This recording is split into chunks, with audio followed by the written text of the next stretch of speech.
Can you relate to this? Maybe you grew up in a household where you heard, "Shut up. No one cares. You don't know what you're talking about. Knock it off. Stop arguing. Don't pick things apart. Leave it alone." Maybe, if you're like me, you had your voice silenced so much when you were a kid that as an adult, you repressed it down so far and were so well practiced at not paying attention to what you needed that maybe you can't even hear your voice anymore. Maybe it's so quiet, or maybe you don't trust it. Well, let me tell you a little story about what happened to me this morning. It's a little funny and also kind of sad. So this morning, when I was coming downstairs to make my coffee, I got a little chilly. I decided I was going to go upstairs and grab a sweatshirt. So I walked across the kitchen. I paused before I got to the stairs because I wanted to check the thermostat on the wall to see what the temperature was in the house. I wanted to see if it was cold enough that I needed a sweatshirt.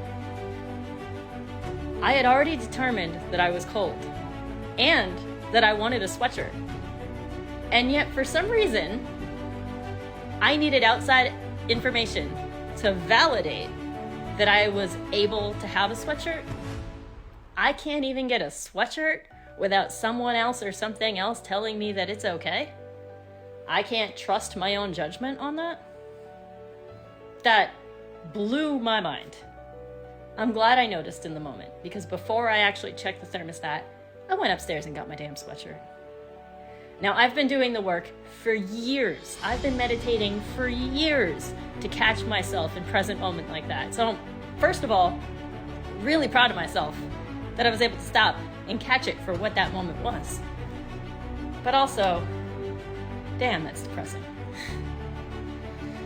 Someone who's been training as hard as I've been training for as long as I've been training, having that wiring still appear in my life in such a small, insignificant way that I can't trust myself, that I can't validate myself, it just makes me realize all the ways in larger parts of my life with bigger decisions, the way that mindset has held me back, the way it's interfered, and how much more work I still have to do to unlearn it. Don't put too much pressure on yourself when you're doing the work and you're meditating and you're trying to come into awareness. You're gonna fall back on those old habits. They've been wired for years, for decades. Catch yourself making progress. That's the way to inspire yourself to keep going. And know, just like me today with the freaking sweatshirt, it's gonna happen from time to time. But the difference is now, I have awareness. And once you know better, you do better. So you've got this. And follow me for more inspiring, hilarious, somewhat silly, and sad stories.